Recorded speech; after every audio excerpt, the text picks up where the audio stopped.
আসসালামু আলাইকুম প্রিয় দর্শক, অন্য মঞ্চের আলাপচারিতায় আপনাদের সকলকে স্বাগত জানাচ্ছি। আসসালামু আলাইকুম। গোপালগঞ্জে কি হতে পারে বা কি ধরনের সিচুয়েশন ওখানে? নিশ্চয়ই বাংলাদেশের গোয়েন্দাদের কাছে বিশেষ কোনো তথ্য আছে না। তথ্য না থাকলে এত বড় মহা সমারোহে গোপালগঞ্জ প্রস্তুতি নেওয়া হয়েছে সরকারের পক্ষ থেকে। দেখেন, এনসিপি তো আর যাওয়ার সাহসই করেনি, গোপালগঞ্জে যাওয়ার তারা নামও নেয়নি। কিন্তু তারপরেও কোথায় যেন আপনার একটা ভেতর ভেতর একটা কোনো কেউ ফনা তুলছে, কোনো খুব দীর্ঘ গরম নিঃশ্বাস, সেরকম কোনো পরিস্থিতি গোপালগঞ্জে ছাত্রলীগের একটা মিছিল দেখা গেছে। নিষিদ্ধ ঘোষিত কার্যক্রম, নিষিদ্ধ ঘোষিত ছাত্রলীগ, এবং লোকসংখ্যা চোখে পড়ার মতন। ঘটনা কি? ঘটনা খুব সিম্পল। এর আগের বছর এনসিপি কিংস পার্টি তাদের কিং এর দয়ায় এবং রাষ্ট্রীয় পৃষ্ঠপোষকতায় গোপালগঞ্জে গিয়েছিল, আপনাদের মনে আছে। এবং গোপালগঞ্জে আমরা সেই গত বছরও রাতের বেলায় এই 15 জুলাই আমরা একটা কন্টেন্ট করেছিলাম এনসিপির গোপালগঞ্জ যাওয়া হলে কি ধরনের পরিস্থিতি তৈরি হতে পারে। সেই গোপালগঞ্জে এনসিপির জন্য গোপালগঞ্জ, যতদিন এনসিপি নামে এই দলটা আছে, যতদিন, মানে খুব বেশি দিন থাকার কথা না, এই ততদিন গোপালগঞ্জ তাদের কাছে একটা দুঃস্বপ্ন হয়ে থাকবে, এতে কোনো সন্দেহ নেই। সবশেষ খবর যেটা পাওয়া গেছে, সেই খবর হলো গোপালগঞ্জে শুধু পুলিশ এবং র্যাব দিয়ে হচ্ছে না, সেখানে 5 প্লাটুন বিজিবি মোতায়েন করা হয়েছে। এবং 5 প্লাটুন বিজিবি বুধবার 15 জুলাই সকাল থেকে গোপালগঞ্জে টহল দিচ্ছে শহরের গুরুত্বপূর্ণ জায়গাগুলোতে। কি হতে যাচ্ছে গোপালগঞ্জে কি হাজার হাজার লক্ষ আওয়ামী লীগ বের হয়ে যাবে 16 জুলাই উপলক্ষে, বা বড় কোনো অঘটন তৈরি হবে? অথবা গোপালগঞ্জ থেকে কোনো বিশেষ পরিকল্পনা কি আছে নিষিদ্ধ ঘোষিত কার্যক্রম নিষিদ্ধ ঘোষিত সংগঠন আওয়ামী লীগের? কারণ আওয়ামী লীগের তীর্থস্থান যদি বলা হয়, তীর্থভূমি যদি বলা হয়, তাহলে সেটা হলো গোপালগঞ্জের ঘরে ঘরে আওয়ামী লীগের ঘাঁটি। আওয়ামী লীগের সময়ে এই কথা তো বলা হতো যে গোপালী, বেগম খালেদা জিয়ার মুখ দিয়েও এই গোপালী শব্দটা বের হয়েছিল। গোপালগঞ্জের মানুষ, গোপালগঞ্জে সত্যিকার অর্থেই ধরেন স্বাধীনতার পরে যে সিচুয়েশন ছিল, গোপালগঞ্জ থেকে একদিনে ঢাকায় আসা যেত না, ঢাকার সাথে সড়ক যোগাযোগ এটা কল্পনার বাইরে ছিল। আওয়ামী লীগ যতবার ক্ষমতা এসছে, গোপালগঞ্জ এখন হাতের নাগালে, 2 থেকে 3 ঘন্টা লাগে গোপালগঞ্জ যেতে। এবং আরো যেটা সিগনিফিক্যান্ট সেটা হলো যে এই যে আওয়ামী লীগের সভাপতি শেখ হাসিনা তিনি ঘোষণা দিয়েছেন তিনি বাংলাদেশে আসবেন ডিসেম্বরে। তার পরিকল্পনার মধ্যে আছে যে তিনি বেনাপোল দিয়ে ঢুকে তিনি পদ্মা সেতু হয়ে ঢাকায় আসতে চান। হবে কি হবে না এটা পরের ব্যাপার। সেই ক্ষেত্রেও গোপালগঞ্জের একটা সাপোর্টের ব্যাপার আছে, কারণ পদ্মা সেতু দিয়ে যদি শেখ হাসিনা আসেন, এই গোপালগঞ্জ, বৃহত্তর গোপালগঞ্জ, মাদারীপুর, শরীয়তপুর, ফরিদপুর, এই অঞ্চলের মানুষরা যদি ভিড় করে শেখ হাসিনার রাস্তায়, তাহলে এটা তো নিঃসন্দেহে যে একটা জেলায় যে পরিমাণ অন্যান্য জেলায় আওয়ামী লীগ কর্মী সমর্থক আছে, গোপালগঞ্জের ঘরে ঘরে আওয়ামী লীগের কর্মী সমর্থক। এখন সেখানে কি সিচুয়েশন 16 জুলাই উপলক্ষে? 16 জুলাই উপলক্ষে আইন শৃঙ্খলা বাহিনী বলছে যে বছর পূর্তি উপলক্ষে যেন কোনো ধরনের অপ্রীতিকর ঘটনা না ঘটে, সেই জন্য ব্যবস্থা নেওয়া হয়েছে। আমি শুরুতেই বলেছি, নিশ্চয়ই আইন শৃঙ্খলা বাহিনীর কাছে কোনো একটা তথ্য আছে, গোয়েন্দাদের কাছে কোনো একটা তথ্য আছে যে 16 জুলাই যেহেতু গোপালগঞ্জের 5-6 জন মানুষের প্রাণ গিয়েছিল গত বছর, তারা একটা রিয়েক্ট করতেই পারে। এবং এই প্রাণ যাওয়ার কোনো জবাব বাংলাদেশ সরকার দেয়নি। বাংলাদেশ সরকার পাখির মতন গুলি করে মানুষগুলোকে তখন মেরেছিল। এবং ঢাকা থেকে সেন্ট্রালি সেই কিংস পার্টি, ইউনূসের সরকার, ইউনূসের উপদেষ্টা আসিফ মোহাম্মদ সজীব ভুঁইয়া, আসিফ নজরুল্লাহ পুলিশ হেডকোয়ার্টারে বসে সেখানে মৃত্যু মানুষের নিশ্চিত করেছিল। সেই জন্যই কি জ্বলে উঠবে গোপালগঞ্জ, এরকম কোনো আভাস আছে কি? আরেকটা বিষয়, আওয়ামী লীগ যদি নিঃশ্বাস ফেললেই বিজিবি এবং আর্মি নামাতে হয়, তাহলে আওয়ামী লীগকে অপ্রাসঙ্গিক বলার জায়গাটা কোথায় হলো? 23 জুন আওয়ামী লীগের প্রতিষ্ঠা বার্ষিকী উপলক্ষে 6 জেলায় সেনাবাহিনী মোতায়েন করা হয়েছিল। এবার গোপালগঞ্জে আওয়ামী লীগকে প্রতিরোধের জন্য বিজিবি মোতায়েন করতে হলো। সরকারের মাত্র 5 মাস এই 5 মাসে এই যদি হয় অবস্থা, তাহলে আসলে শেখ হাসিনা যদি আসে, আসুক না আসুক, 1 বছর বাদে, 2 বছর বাদে, 3 বছর বাদে, যতই হুঙ্কার দেখ জামাত এনসিপি ওয়ালারা, যতই চিৎকার চেঁচামেচি করুক, বা যতই ওই ব্যারিস্টার শাহরিয়ার বলুক যে আওয়ামী লীগ নামতে পারবে না, আওয়ামী লীগকে কি ট্যাকেল দিতে দিতে সরকারের একটা বড় শ্রম মেধা সময় যাবে? এই প্রশ্ন উঠতেই পারে। এবং আমি বলছি যে গোপালগঞ্জ নিয়ে নিশ্চয়ই বাড়তি কোনো ধরনের তথ্যের ভিত্তিতে আজকে সেখানে বিজিবি মোতায়েন করা হয়েছে। আপনারা খেয়াল করে দেখবেন, গোপালগঞ্জে বঙ্গবন্ধু শেখ মুজিবুর রহমানের তার সমাধি ওখানে, এবং সেই সমাধিতে এই যে 2টা বছর এনসিপি ওয়ালারা এত কিছু করলো, মাঝে মধ্যে নাম নিয়েছে যে তারা টুঙ্গিপাড়া উড়িয়ে দিবে, গুড়িয়ে দিবে, এখনো এই স্বপ্নের কথা বলে। কিন্তু টুঙ্গিপাড়া কেন, টুঙ্গিপাড়ার আশপাশ গোপালগঞ্জ সদরে যেতেই তো তাদের প্রিয় পার্টি এনসিপির ত্রাহি অবস্থা হয়েছিল, তাদেরকে সেনাবাহিনী গিয়ে বিশেষ যানে করে, পিসিতে করে তাদেরকে ফিরিয়ে আনতে হয়েছে। এবার যদিও নাম নেয়নি গোপালগঞ্জের এনসিপি, কিন্তু নেই আওয়ামী লীগ, নেই এনসিপি, তারপরেও কি ধরনের একটা ভয়ঙ্কর পরিবেশ, ভীতিকর পরিবেশ গোপালগঞ্জে, গোমট থমথমে অবস্থা। ভালো থাকবেন, সুস্থ থাকবেন। আপনাদের সাথে আমি আতিক রহমান। 7 শ্রেণীর লালবদর, কোমলমতি লালবদর, সুবিধাবাদী লালবদর, এদের মধ্যে প্রথম 5 শ্রেণীকে আমাদের ইনক্লুসিভ সোসাইটিতে অন্তর্ভুক্ত করতে হবে, এবং 6 নাম্বার এবং 7 নাম্বার যে লালবদর পাকিস্তান নিবাসী করতে পারি। পাকিস্তানের সাথে আমরা কিছুটা প্রাথমিকভাবে আলোচনা করেও দেখতে পারি যে এই মানুষগুলোকে তোমরা যদি নিয়ে যাও, তাহলে এমনকি যদি আমরা কিছু টাকা পয়সাও যদি ওদেরকে দিয়ে দেই, বা পাকিস্তানে আমরা যদি কিছু একটা শহর যদি কিনি, ওদের জন্য একটা যদি কিছু শহর বন্দর করে দেওয়া যায়, তারপরেও কিন্তু এই যে 6 নাম্বার এবং 7 নাম্বার শ্রেণীর যে লালবদর, ওদেরকে বাংলাদেশ থেকে বিতাড়িত করতে হবে। আমরা যদি লালবদরদের এই শ্রেণী বিভাগটা বুঝি, তাহলে আমরা ভবিষ্যতে এটা সহজে নির্ধারণ করতে পারবো যে কে আমাদের বন্ধু, কে আমাদের শত্রু। এখন আসুন এই 7 শ্রেণীর লালবদরের প্রথম শ্রেণীটাকে আমি মনে করি নরম মনের লালবদর বা কোমলমতি লালবদর বলতে পারেন। এরা নরম মানুষ, এদের কাইন্ড, অর্থাৎ আমি যেই শ্রেণীতে পড়ি, কিন্তু আমি জুলাইতে এক মুহূর্ত আমার মনে হয়নি যে জুলাই জঙ্গি উত্থানে আমাদের আসলে নরম মনের দেখানোর কোনো সুযোগ আছে।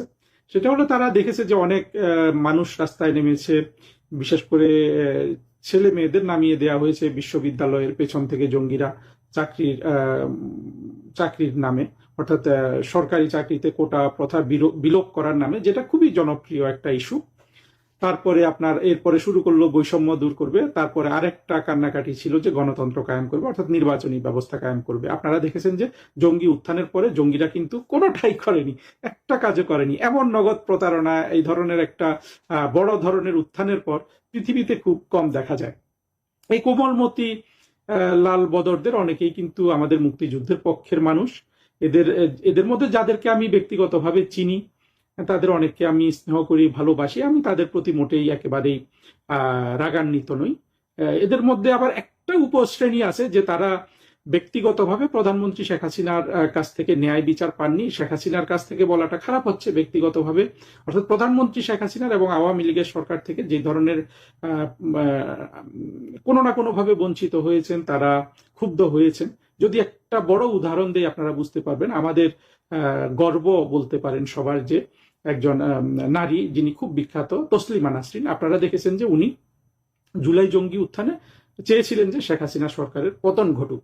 আমি জানি যে এই তসলিমা নাসরিনের নাম বলার সাথে সাথে আমার অনেক বন্ধুর উত্তেজিত হয়ে গেছেন যে তসলিমা নাসরিনকে কেন বলা হবে, সে তো নাস্তিক।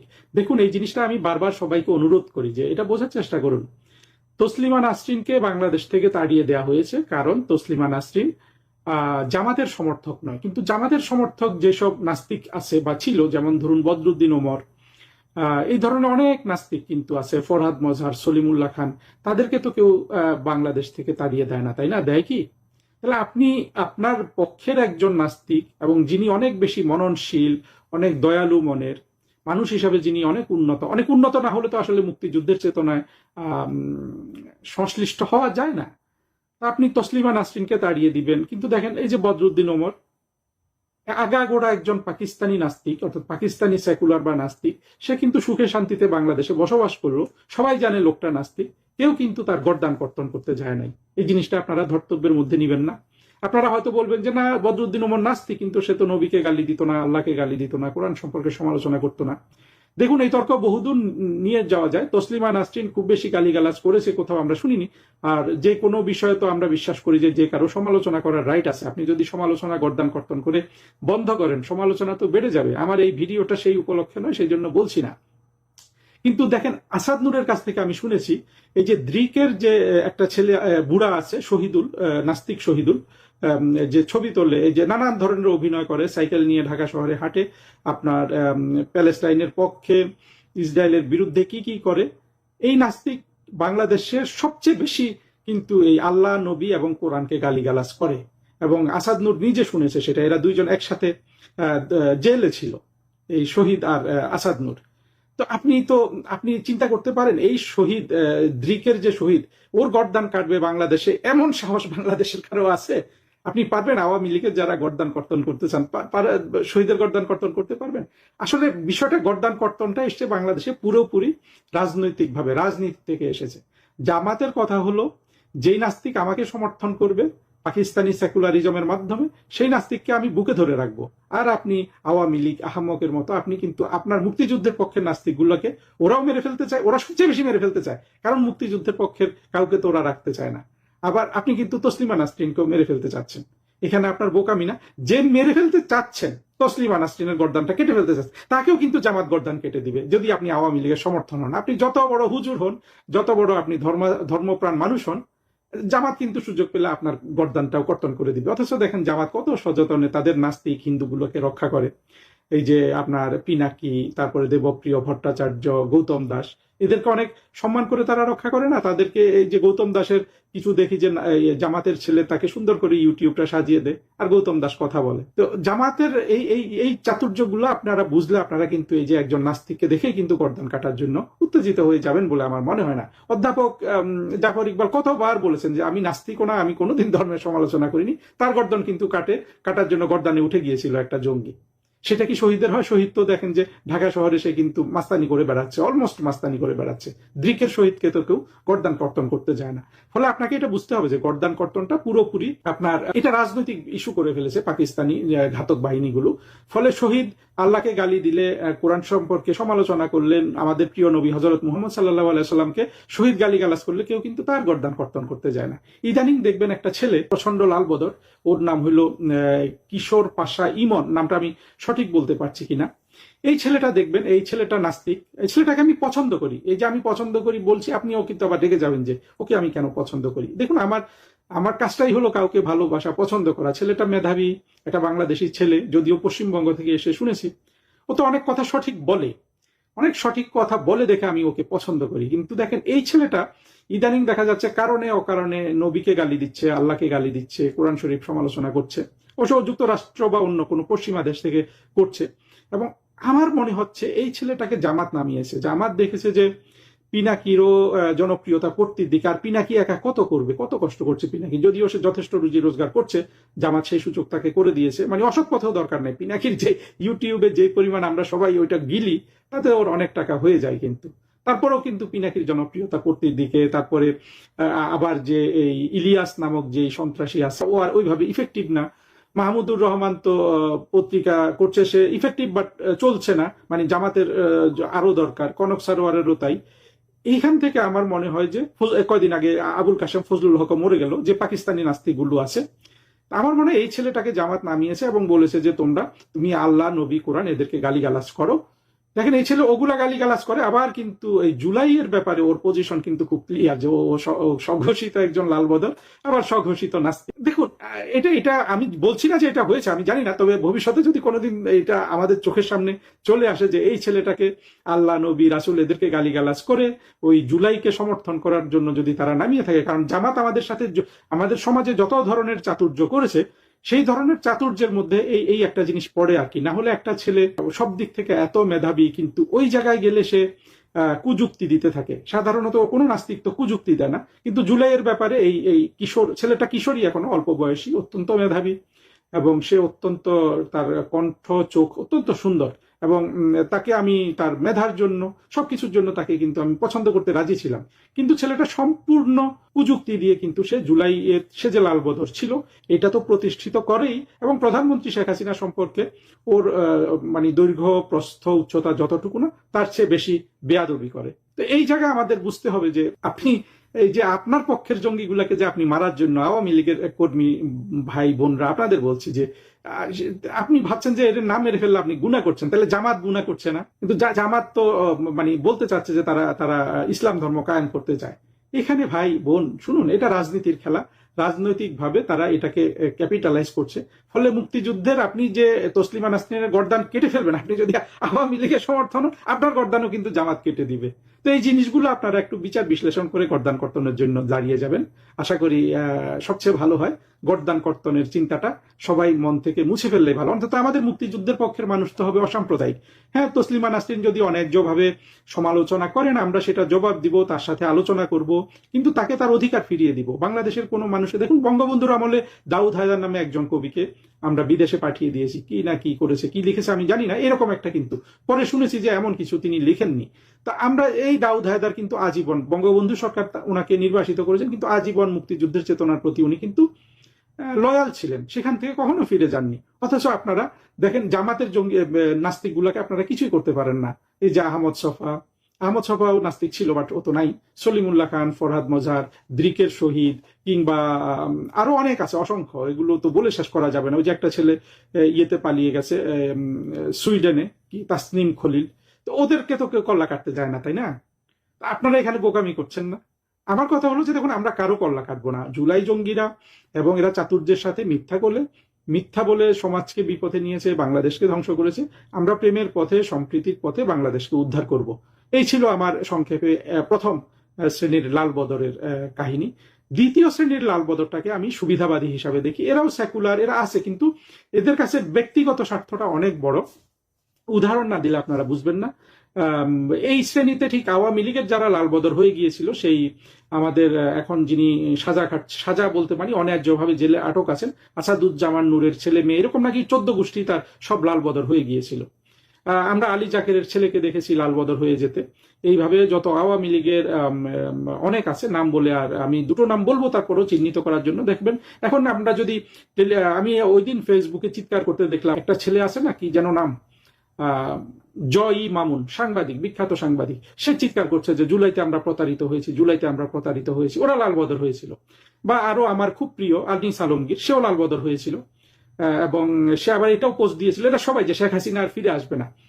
এরা ঠিক আছে, এদের আদর্শের চেয়ে এদের ব্যক্তিগত স্বার্থ অনেক বড়। যখন দেখছে যে আসলে ইউনুস ফেল করে গেছে, আর ইউনুস তো আনিস আলমগীরকে নির্যাতনই করেছে অহেতুক বিনা কারণে। ওই দুই সন্ত্রাসী আনিস আলমগীরকে ধরিয়ে দিয়েছিল, একটা পিনাকি, আর একটা হলো যে সবচেয়ে বড় সন্ত্রাসীদের মধ্যে একটা গোলাম মুর্তজা, যে এখন ওয়াশিংটনে বাংলাদেশ দূতাবাসে চাকরি করছে। আনিস আলমগীরও কিন্তু পোস্ট দিয়েছিল যে শেখ হাসিনা আপনি আর ফিরবেন না। ওই পোস্টটা আমি পড়েছিলাম। আনিস আলমগীরের দুর্ভাগ্য বা আমার সৌভাগ্য। তো এরা আবার বুঝে গেছে যে এই জুলাই জঙ্গি উত্থান ব্যর্থ হয়েছে। এই সুবিধাবাদী শ্রেণীটা সবাই বুঝে গেছে। এরা সবাই যার যার মতো করে এখন আমাদের মুক্তিযুদ্ধের পক্ষের নিয়ে, বা ওরা ওদের মতো করে কথা বলে। আমি এদেরকেও আমি মনে করি যে এরা ঠিক আছে, আমরা তো আসলে চিহ্নিত করতে পারি, কিন্তু একটা সমাজকে তো আমরা ইনক্লুসিভ সোসাইটি করতে চাই। সুতরাং তারাও আমাদের ভাই বন্ধু, আমাদের আত্মীয় স্বজন। এটা হলো আমার কাছে দ্বিতীয় শ্রেণীর লাল বদর। তৃতীয় শ্রেণীর যে লাল বদরটা আমি চিহ্নিত করেছি, এরা হলো ডলারখোর লাল বদর। এই জায়গায় কিন্তু আমরা দেখেছি যে আপনার একেবারে সেই যে একটু আগে বলেছিলাম যে আলী রিয়াজের ছেলে থেকে শুরু করে এই সকল ধরনের অভিনেতা, অভিনেত্রী, বুদ্ধিজীবী, যারা অত পরিচিত না কিন্তু লেখক, কবি, সাহিত্যিক, এদের বেশিরভাগই ওই যে প্রেসিডেন্ট ডোনাল্ড ট্রাম্প যেটা বলেছিলেন যে $29 মিলিয়ন এবং আরো অনেক ডলারের হিসাব আপনারা জানেন, এইটা খেয়ে নগদ ডলার খেয়ে এরা রাস্তায় নেমেছিল একেবারে বেনিয়া হিসাবে, দেশদ্রোহী হিসাবে। এবং এর মধ্যে দেখেন ওই যে বাঁধন নামে ওই মেয়েটা ছিল, এবং মোশাররফ করিম তো বাংলাদেশের সেরা অভিনেতাদের একজন। এইসব অভিনেতা, অভিনেত্রীদের এমনিতে তো এরা প্রচন্ড অশিক্ষিত, এটা তো মানতে হবে, এরা অভিনয়টা ভালো জানে, কিন্তু মোশাররফ করিমও অশিক্ষিত, কিন্তু তার হয়তো এক ধরনের চেতনাবোধ থাকতে পারে, বেশিরভাগেরই কিন্তু নাই। আমরা ইয়েকে দেখেছি, ফারুকিকে তো আমরা দেখেছি সরাসরি শিবির কিন্তু সিনেমা বানিয়ে ফেলেছে। এরকম অসংখ্য মানুষ, এরা ডলার পেয়ে, ডলারের লোভে আর যারা ডলার পায় নাই তারা হয়তো ভবিষ্যতের লোভে, কোনো না কোনো লোভে, কিন্তু মূলত এরা ডলারখোর, এরা লালবদর হয়েছিল। এরা নিজেদেরও ভবিষ্যৎ ধ্বংস করেছে, দেশটাকেও ধ্বংস করেছে। আরেকটা জিনিস দেখবেন, আমি যে প্রথম শ্রেণীর লালবদরটা বললাম, যারা কোমলমতি, এমনিতে তো জামাত শিবির এদের অভিনয়ের তো কোনো শেষ নাই, এরাই তো সেরা অভিনেতা। এবং এমনকি পিনাকি দেখবেন, পিনাকি কিন্তু খুব বড় মাপের অভিনেতা, মানে শুধু নাটকে অভিনয় করলেও সে ভালো করতো, সে গিটার টিটারও বাজায়, কি কি যেন বাজায়, সব দিক থেকে আছে আর কি। হিটলারের সব চরিত্রই আমাদের এই প্রিয় পিনাকির মধ্যে আছে। পিনাকিকে আমি অনেক কারণে পছন্দ করি, আমি তো বলেছি আমার এই দোষটা আছে যে মেধাবী মানুষদের আমি পছন্দ করি। তো এরা এদের অভিনয়ের সাথে যোগ হয়েছে দেখেন মোশাররফ করিমের অভিনয়, বাঁধনের অভিনয়, আরো আছে না ঢাকা বিশ্ববিদ্যালয়ের ওই মেয়েটা যে শিক্ষিকা, যে বলেছিল যে আসমান জমিন সব কেঁপে যাচ্ছে। এত অভিনয় দেখেও কিন্তু আমাদের কোমলমতি শ্রেণীটা কিন্তু সেই সময় জুলাই জঙ্গিদের সমর্থন দিয়েছিল। 4 নাম্বার লাল বিএনপি। বিএনপি সম্পর্কে আলাদা করে এখানে বলার দরকার নেই, আমরা তো সবাই বিএনপি সম্পর্কে জানি। 5 নাম্বার লাল বদর হলো বাংলাদেশের বাম দলগুলা। এই বাম দলগুলা দেখেন, এরা বাংলাদেশের জন্য শুরু থেকেই কিন্তু বাম দল মানেই বাংলাদেশের আবর্জনা। সেই জাসদ, তারপরে যে এই যে ফরহাদ মজহার টজহার, নুরুল কবির, এরা তো সবাই বামপন্থী চৈনিক। সেই মাওলানা ভাসানী কিংবা বদরুদ্দিন ওমর, এবং এদের অসংখ্য মানুষ বিএনপিতে আছে, জাতীয় পার্টিতেও ছিল, সেই কাজী জাফর আহমেদ, এরা অগুন্তি। এই বাম দলগুলো আপনার এই লাল বদর হয়েছে। এর মধ্যে আরেকটা যে এই লাল বাম দলগুলো তো বাংলাদেশে এখন আসলে কোনো তেমন এদের কোনো খুব একটা জায়গা নাই। এদের মধ্যে যাদেরকে আমরা মোটামুটি মুক্তিযুদ্ধের পক্ষের হিসাবে চিন্তা করতাম, সেই সিপিবি, তারাও কিন্তু বড় লাল বদর হয়েছে। এখন তাদেরকে আসলে পাকিস্তানি সেকুলার ছাড়া অন্যভাবে চিহ্নিত করা যাচ্ছে না। এবং এরা এতটা নিষ্ঠুরতা করেছে আমাদের সাথে। দেখেন লাল বদর এই সিপিবির অফিসটা 5ই মে 2013 সালে কিন্তু এই জঙ্গিগুলাই কিন্তু পুড়িয়ে দিয়েছিল। ওই অংশ সিপিবির অফিস তো ওই জায়গায় নয়াপল্টন, যেখানে শাপলা চত্বরের কাছাকাছি। এরপরেও কিন্তু এই মুজাহিদুল ইসলাম, সেলিম, প্রিন্স এরা যারা আছে, এরা কিন্তু লাল বদর হয়ে গেছে 2024-এর জুলাই জঙ্গি উত্থানে। এবং আমি মনে করি যে এই আগে যেমন অন্য চৈনিক বামপন্থীগুলো, এরা কিন্তু অনেক অসভ্যতা করছে। আপনারা যদি উপমহাদেশে দেখেন এবং সারা পৃথিবীতেও দেখেন, আজকে আমি আরেকজনের সাথে কথা বলছিলাম, আমাদের এক ছোট ভাইয়ের সাথে, সেও বলছিল কিভাবে এই বামপন্থারা সারা পৃথিবীতে একটা ইলুশনের মধ্যে আছে এবং ইসলামিক জঙ্গিবাদের তারা সহপাঠী হয়েছে। সেই তত্ত্বে না যাই, কিন্তু যেটা হয়েছে যে এই জুলাই জঙ্গি উত্থানে চরমভাবে স্বাধীনতা বিরোধী বাংলাদেশের মূল স্পিরিটের পরিপন্থী হিসাবে নতুনভাবে যোগ হলো সিপিবি নামক সংগঠনটি। এটা নিয়ে আমি কিন্তু আলাদা একটা বক্তব্য দিয়েছিলাম। 6 নাম্বার লাল বদর হলো সরাসরি স্বাধীনতা বিরোধী মৌলবাদী জঙ্গি জামাত, হেফাজত, আপনার যা যা আছে, যত ধরনের জঙ্গি সংগঠন আছে, এরা। এই 6 নাম্বার লাল বদর হলো সরাসরি এরা জেনারেল নিয়াজির হাতে হাত রেখে 1971 সালের 16 ডিসেম্বর আত্মসমর্পণ করেছিল এবং বলেছিল যে তারা বাংলাদেশে কোনোদিন তাদের উত্থান হবে না, তারা নিজেদেরকে মানে ভালো করে ফেলবে। এই কথা বলেই তো এই যে এখন যে ফুয়াদ, শাহরিয়ার, যে জঙ্গিগুলাকে আমরা দেখি ঢাকা শহর আপনার চষে বেড়াচ্ছে, এদের আব্বারা ছিল 1971 সালে 16 ডিসেম্বর আত্মসমর্পণকারী, এবং এরাই জামাত, হেফাজত ইত্যাদি নামে লাল বদর হয়েছে। মূলত জঙ্গি উত্থানটা সংগঠিত হয়েছে, পরিচালিত হয়েছে এদের নেতৃত্বে। এই সরাসরি যারা 1971 সালে নিয়াজির হাত ধরে সরাসরি মাফ চেয়েছিল, আত্মসমর্পণ করেছিল, সেই আত্মসমর্পণের এই যে দলিলটা, ছোট দলিলটা আমরা অনেকেই দেখিয়েছি, আমাদের বন্ধু সাজ্জাদ কাদির দেখিয়েছেন, আমি নিজেও আমার ফেসবুকে দেখিয়েছি, এটা নিয়ে একটা বোধহয় ছোট ভিডিও করেছিলাম। যারা সরাসরি সেই দিন এই নিয়াজি সাহেবের হাত ধরে আত্মসমর্পণ করেছিল, এই 6 নাম্বার শ্রেণীর লাল বদর, তারা কিন্তু জঙ্গি উত্থান ঘটিয়েছে, তারা নেতৃত্ব দিয়েছে, তারা এই যে নানান ধরনের অভিনয় করতে হবে তারা সেটা করেছে, তারা ম্যাটিকুলাস ডিজাইন করেছে, তারা সব ধরনের খুন খারাপি করেছে, অথবা পেছন থেকে অনেক খুন তো বিএনপি করেছে, পুলিশ খুন বা বিএনপির লোকজনই সবচেয়ে বেশি স্বীকার করেছে, কিন্তু বিএনপিকে দিয়ে কাজটা করিয়েছে কিন্তু এই 6 নম্বর শ্রেণীর লাল বদর, যারা আসলে মূলত এই লাল বদর উত্থানের আপনার সহযোগী, জঙ্গি উত্থানের সহযোগী, এই যারা সরাসরি 1971 সালের 16 ডিসেম্বর জেনারেল নিয়াজির হাত ধরে আত্মসমর্পণ করেছিল। 24-এর জঙ্গি উত্থান এদের নেতৃত্বে হয়েছে, এদের মেকানিজমে হয়েছে। যত আমরা মেটিকুলাস ডিজাইন শুনি, সেই আত্মঘাতী জঙ্গি মাহফুজ এখন অবশ্য এই 6 নাম্বার থেকে সে 1 বা 2 নম্বরে আসতে চাচ্ছে, তার কথাবার্তা শুনে এটাই মনে হয়। কিন্তু সজীব ভুঁইয়া, নাহিদ, সার্জিস, হাসনাত, কি এই যে যত নাম আছে, বা এদের সাথে যে তাসনিম, যারা ডাক্তার, মুক্তার, এই আছে না কতগুলো মেয়ে, এরা সবাই কিন্তু এই এই এই 6 নাম্বার শ্রেণীর লাল বদর। আর 7 নাম্বার শ্রেণীতে যে লাল বদরটা আছে এরা হলো পাকিস্তানি সেকুলার। এরা কারা? সেই মতিউর রহমান, মাহফুজ আনাম অর্থাৎ প্রথম আলো ডেইলি স্টারের সম্পাদক মতিউর রহমান চৌধুরী, এই যত আছে, আবুল কাশেম ফজলুল হক যে মরে গেল, বদরুদ্দিন উমর যে মরে গেল, নুরুল কবির, জিল্লুর রহমান, জাহেদ, ডক্টর জাহেদ যে এখন প্রধানমন্ত্রী তারেক রহমানের উপদেষ্টা হয়েছে, এই সবগুলা হলো আপনার পাকিস্তানি সেকুলার লাল বদর। এদের আবার একটা বড় সংখ্যক শুধু সেকুলারই না, আবার নাস্তিকও। যেমন একটু আগে শহীদের দ্রিকের শহীদের উপমা দিলাম, উদাহরণ দিলাম, তারপরে আপনার আবুল কাশেম ফজলুল হকের উদাহরণ দিলাম, জাহেদদের সম্পর্ক শুনি, সেও নাস্তিক, তাসনিম খলিল, এরা সবাই হলো আপনার, বা মাহফুজ আনাম, মতিউর রহমান, এরা সবাই হলো পাকিস্তানি সেকুলার। পাকিস্তানি সেকুলাররা কেন লাল বদর হয়েছে? এদের দুঃখটা হলো আরো ভারী।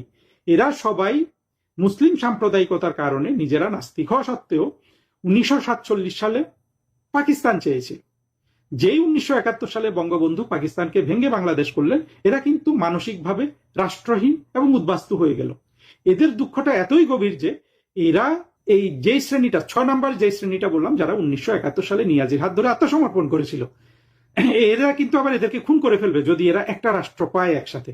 কিন্তু তবুও এই 7 নাম্বার পাকিস্তান শ্রেণীর অন্তরের আকাঙ্ক্ষাটা এত গভীর যে একটা পাকিস্তান পাওয়ার, এই গভীরতায় এই যে 6 নাম্বার শ্রেণীটাতে আবার এদের গর্দান কেটে ফেলবে, এইটাকে এদের কাছে বড় ইস্যু মনে হয় না।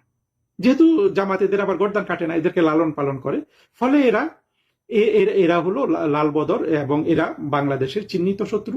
এই যে আমি 7 শ্রেণীর লাল বদরের কথা বললাম, আবার যদি বলি, কোমলমতি লাল বদর, সুবিধাবাদী লাল বদর, 3 নাম্বারে বলেছিলাম যে ডলার খোল লাল বদর, 4 নাম্বারে বলেছিলাম বিএনপি, 5 নাম্বারে বলেছিলাম বাম দলগুলি, 6 নাম্বারে বলেছিলাম সরাসরি স্বাধীনতা বিরোধী জঙ্গি শ্রেণী, জামাত, হেফাজত, আরো যারা যারা জঙ্গি গোষ্ঠী আছে তারা, এবং 7 নম্বরে হলো পাকিস্তানি সেকুলার। এই দুটোর মধ্যে আমাদের মুক্তিযুদ্ধের বাংলাদেশে কোনোভাবেই 6 নাম্বার আর 7 নাম্বার শ্রেণীর লাল বদরকে স্থান দেওয়া যাবে না। যারা স্বাধীনতা বিরোধী 1971 সালে সরাসরি জঙ্গি গোষ্ঠী, মৌলবাদী গোষ্ঠী, যারা 1971 সালে নিয়াজির হাত ধরে আত্মসমর্পণ করেছিল, এবং 7 নম্বর যারা পাকিস্তানি সেকুলার, যারা ছদ্মবেশী, এরা অত্যন্ত ক্ষতিকর আমাদের জন্য। আমরা এতদিন আসলে মুক্তিযুদ্ধের পক্ষের বিপক্ষের শক্তির শ্রেণী বিভাজনে কখনোই এই পাকিস্তানি সেকুলারকে কখনোই কিন্তু নির্ধারণ করিনি এবং তাদেরকে বাংলাদেশের স্বাধীনতা শত্রু হিসাবে চিহ্নিত করতে পারিনি। আমার যত কথাবার্তা তার কিন্তু মূলে এইটা যে পাকিস্তানি সেকুলারকে চিহ্নিত না করতে পারলে আমরা বাংলাদেশের মুক্তিযুদ্ধের বাংলাদেশকে কখনো স্থায়ী করতে পারবো না। ফলে যে 7 শ্রেণীর লাল বদরদের কথা বললাম, এদের মধ্যে প্রথম 5 শ্রেণীকে আমাদের ইনক্লুসিভ সোসাইটিতে অন্তর্ভুক্ত করতে হবে, এবং 6 নাম্বার এবং 7 নাম্বার যে লাল বদর তাদেরকে বাংলাদেশে আমরা তো আর খতম করবো না। আমরা তো ওদের মতো আসলে ওই যে রাস্তায় মানুষ মেরে ফেলা, আমাদের মুক্তিযুদ্ধের পক্ষে শক্তি তো আমরা অমানবিক না, আমরা মানবিক ধারায় কিন্তু এদেরকে আমরা বিচার করব, কারণ এরা মুক্তিযুদ্ধকেই মেনে নেয়নি, বাংলাদেশকেই মেনে নেয়নি। এরা পাকিস্তানেই যেতে চায়, এদেরকে আমরা পাকিস্তান নিবাসী করতে পারি, পাকিস্তানের সাথে আমরা কিছুটা প্রাথমিকভাবে আলোচনা করেও দেখতে পারি যে এই মানুষগুলোকে তোমরা যদি নিয়ে যাও, তাহলে এমনকি যদি আমরা কিছু টাকা পয়সাও যদি ওদেরকে দিয়ে দেই, বা পাকিস্তানে আমরা যদি কিছু একটা শহর যদি কিনি, আমাদের এখনো সেই সামর্থ্য নাই, কিন্তু ওদের জন্য একটা যদি কিছু শহর বন্দর করে দেওয়া যায়, তারপরেও কিন্তু এই যে 6 নাম্বার এবং 7 নাম্বার শ্রেণীর যে লাল বদর, ওদেরকে বাংলাদেশ থেকে বিতাড়িত করতে হবে। আর বিতাড়িত করতে না পারলে ওদের 3টা জিনিসকে আমাদের শূন্য করে দিতে হবে। কি? তাদের অর্থনৈতিক শক্তি, তাদের রাজনৈতিক শক্তি, তাদের ইন্টেলেকচুয়াল ক্যাপাসিটি, তাদের যে বুদ্ধিবৃত্তিক শক্তি। এই যে বুদ্ধিজীবিতা করে না সলিমুল্লাহ খান, ফরহাদ মজার, এদের বুদ্ধিজীবিতাটাকেও কিন্তু আমাদের শূন্য করে দিতে হবে। 2018 সালেই আওয়ামী লীগ সরকার পড়ে যেতে পারত। আওয়ামী লীগ সরকার যে 2018 সালে পতন ঘটতে পারত তার বেশ কিছু নমুনা ছিল। ভিডিওটার কথা অনেকের মনে থাকতে পারে, অনেকে আবার ভুলে থাকতে পারেন, বিশেষ করে নতুন প্রজন্মের যারা, তাদেরকে মনে করিয়ে দিচ্ছি। আমরা দেখতে পেলাম একজন তরুণী খুব আকুল ভাবে ছুটে একেবারে হাঁপাতে হাঁপাতে এসে বলছেন যে জিগাতলায় ছাত্র মারা গিয়েছে এবং একজন ছাত্রের চোখ তুলে ফেলা হয়েছে। কি নির্মম ঘটনা! এবং তিনি ঢাকা শহরের সকলকে রাস্তায় নেমে আসতে বললেন এই সাধারণ শিক্ষার্থীদেরকে রক্ষা করার জন্য। মজার বিষয়টা কি জানেন? মজার বিষয়টা হচ্ছে জিগাতলায় এরকম কোনো ঘটনাই ঘটে নাই সেদিন। আর যিনি এই অভিনয়টা করছেন হাঁপাতে হাঁপাতে এসে, মনে হচ্ছিল যেন তিনি এই আন্দোলনে ছিলেন এবং পালিয়ে এসেছেন, তিনি আসলে জিগাতলার আশেপাশেও ছিলেন না, তিনি সম্ভবত উত্তরার একটা শুটিং স্পটে ছিলেন। তিনি হচ্ছেন অভিনেত্রী নওশাবা, পেশাদার অভিনেত্রী, টাকার বিনিময়ে তার পেশা, তিনি অভিনয় করে থাকেন এবং সেদিনও এই অভিনয়টা তিনি করেছিলেন। পরবর্তীতে যদিও তিনি বলেছেন যে আমাকে যেভাবে বলা হয়েছিল, যেভাবে তথ্য দেওয়া হয়েছিল আমি সেভাবে বলেছি। তিনি কার কাছ থেকে তথ্য পেয়েছিলেন সেই কথাটা এখনো অজানা, কে তাকে বলেছিল এইভাবে অভিনয় করতে সেটাও অজানা। কিন্তু সেদিন তার এই ভিডিওটা খুব আলোড়ন তৈরি করেছিল। সে আলোড়ন তো তৈরি করেছিল এমন ভাবে, আমার মনে আছে আমার একটা বন্ধু ওই সময় ফোন দিয়েছিলেন, যে লালমাটিয়া থাকে, যে কিভাবে গিয়ে ওই বাচ্চাদেরকে সাহায্য করা যায়, কি করা যেতে পারে, চোখ তুলে ফেলছে বাচ্চাদেরকে, এবং এখানে ধানমন্ডির কর্নারে একটা বাংলাদেশ আই হসপিটাল আছে, ওইখানে নিয়ে যাওয়া যায় কিনা, ওইখানে কেউ পরিচিত আছে কিনা। সাধারণ মানুষ খুব আকুল হয়ে গিয়েছিলেন। বাস্তবতা হচ্ছে, অভিযোগ করা হয়েছিল যে আওয়ামী লীগের অফিস থেকে সেখানে ছাত্রদেরকে ধরা হয়েছে, মারা হচ্ছে, এবং এজ ইট ইজ 2 জন মারা গিয়েছেন, একজনের চোখ তুলে ফেলা হচ্ছে, অসংখ্য ছাত্র আহত। এই গুজবটা যেভাবে ডালপাড়া মেরেছিল তখন, যদি কোনোভাবে ওই সময় ধানমন্ডিতে একটা লাশ ফেলে দেওয়া যেত, একটা লাশ প্রমাণ করা যেত, বা একটা ছাত্রকে ধরে যদি কারো চোখের ক্ষতি করে দেওয়া যেত, অথবা ক্ষতি ছাড়াই একটা ব্যান্ডেজ বেঁধে যদি ওইখানের মধ্যে লাল রং বা রক্তর মতো মুরগির রক্ত লাগিয়ে দেওয়া যেত, তাহলে কিন্তু সেদিনের ঢাকা শহর সামাল দেওয়া মুশকিল হতো। কারণ আমার মনে আছে আমরা সকলেই খুব উদ্বিগ্ন ছিলাম, স্কুল কলেজের ছাত্ররা, নিরীহ সাধারণ ছাত্ররা নিরাপদ সড়কের মতো একটা খুবই প্রয়োজনীয় জরুরি বিষয় নিয়ে আন্দোলন করছে, এবং তাদের উপরে কেন নির্যাতন হবে। বাস্তবতা হচ্ছে সেরকম কিছুই ঘটে নাই, কিন্তু জিনিসটাকে ওইভাবে প্রস্তুত করা হয়েছিল, যার ফলে পরবর্তীতে অভিনেত্রী নওশাবাকে গ্রেফতার করা হয়েছিল, আমাদের প্রিয় শহীদুল আলম ভাইকে গ্রেফতার করা হয়েছিল দ্রিকের, এবং যদিও তারা কিছুদিন পরেই খুব হাসতে হাসতে খেলতে খেলতে জামিন পেয়ে গিয়েছিলেন, খুব বেশি কিছু হয় নাই। কিন্তু এই রিহার্সালটা হয়েছিল সে 2018 সালের দুটো রিহার্সাল, একটা হচ্ছে নিরাপদ সড়ক আন্দোলনের মাধ্যমে চেষ্টা করা, এবং আরেকটা ছিল কোটা আন্দোলনের প্রথম ফেজ, যেখানে এখনকার প্রতিমন্ত্রী ভিপি নূর ওনারা সেই আন্দোলনের নেতৃত্ব দিয়েছিলেন। সেটা আমার কাছে মনে হয় একটা ড্রেস রিহার্সাল ছিল, এবং সেই রিহার্সালের পরবর্তীতে 2024-এ গিয়ে সেই আন্দোলনটা সফল হয়, এবং শেখ হাসিনা এবং আওয়ামী লীগ সরকারের পতন নিশ্চিত করা যায়। একই ঘটনা গত 2-3 দিন ধরে দেখছি, একই লক্ষণ। আমাদের মুরগি মিলন ভাই, আমাদের শিক্ষামন্ত্রী মিলন ভাই, যার নাম ইতিমধ্যে মুরগি মিলন হয়েই যাচ্ছে, তাকে নিয়ে শুরু হয়েছে। দুটো ঘটনার মধ্যে কিন্তু একই ধরনের মিল আছে। আপনি দেখবেন যে খুবই একটা নন ইস্যুকে ইস্যু বানানোর চেষ্টা হয়, খুব ভাগ্য ভালো থাকলে একটা ইস্যু পাওয়া যায়, অথবা একটা নন ইস্যুকে ইস্যু বানানোর চেষ্টা। যেমন ধরেন এখানে মিলন সাহেব, তার দোষ আছে, তিনি একজন মন্ত্রী হিসাবে বর্তমান যুগের জন্য মিসফিট, অযোগ্য। এ বিষয়ে আমি নিজেও একাধিক ভিডিওতে বলেছি, কিন্তু তিনি একটা প্রাইভেট কনভারসেশনে একজনকে টেলিফোনে বলছেন, এরা তো ফার্মের মুরগির মতো, আজকালকার বাচ্চাদেরকে অনেকেই আদর করে, বিশেষ করে ইংলিশ মিডিয়ামের বাচ্চাদেরকে ফার্মের মুরগি। এটা কিন্তু আপনারাও আশেপাশে শুনে থাকবেন। এই নন ইস্যুকে কিন্তু একটা বিরাট ইস্যু করে গত কয়েকদিন ধরে ঢাকা শহরে পরীক্ষার মাঝেও এবং এই বৃষ্টি ও রোদের খেলার মধ্যেও খুব জমজমাট আন্দোলন চলছে। এবং আন্দোলনগুলো আজকাল ইংরেজিতে নাম হয় মার্চ টু অমুক জায়গা, মার্চ টু তমুক জায়গা, এবং সেটা শুরু হয়ে গিয়েছে। একইভাবে আপনারা দেখবেন দুটো আন্দোলনের বা এই আন্দোলনগুলোর একটা ছক আছে, স্টেপ বাই স্টেপ আছে। এখানে এখন প্রচুর সেই স্টেপগুলো ফলো করা হচ্ছে। আমি উদাহরণ দিই। নাম্বার 1, এখানে একটা ইস্যু বা নন ইস্যুকে ইস্যু করা হবে এবং এটা করে একটা বিক্ষোভের ডাক দেওয়া হবে। নাম্বার 2, সাধারণ স্কুল কলেজের ছেলে মেয়েদেরকে নামানো হচ্ছে। কেন সাধারণ স্কুল কলেজের ছেলে মেয়েদেরকে নামানো হচ্ছে? 2018 সালে যে বাচ্চারা কোটা আন্দোলনে ছিল, যে বাচ্চারা তখন আমাদের এর মধ্যে ছিল, স্কুল কলেজের যে বাচ্চারা নিরাপদ সড়ক আন্দোলনের মধ্যে ছিল, এই বাচ্চারাই কিন্তু পরবর্তীতে বিশ্ববিদ্যালয়ে যায়, এবং যখন একটা আন্দোলন তৈরি হয় তাদের যে ট্রেনিংটা এর আগে স্কুল এবং কলেজে দেওয়া হয় সেটা কাজে লাগে, যেটা 2018 সালের বাচ্চাদেরকে কাজে লাগানো যেতে পেরেছে 24 সালে। একই অবস্থা এখন আবার শুরু হয়েছে, এবং এইটাও একটা রিহার্সাল চলছে।